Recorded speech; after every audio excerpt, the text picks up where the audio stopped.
Čiže moja otázka v Moskve bola prvá.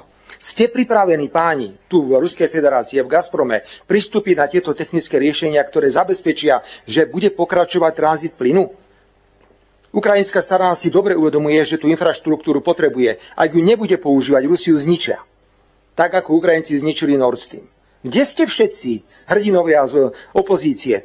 To akože máme tomu veriť, že traja opití ukrajinskí vojaci sa rozhodli vyhodiť do vzduchu Nord Stream? Vy dobre viete, že na to potrebovali veľa peňazí, špeciálnu výma. My máme cez Slovensko, dámy a páni, rúru. Prezident Putin zagarantoval, že si budú ctiť svoje záväzky. A či sa vám to páni z opozície páči alebo nepáči, lebo vy keď vidíte Rusko, tak vidíte čerta diabla, nevidíte nič iné. Rusko bolo vždy spoľahlivý partner, pokiaľ ide o dodávky energii.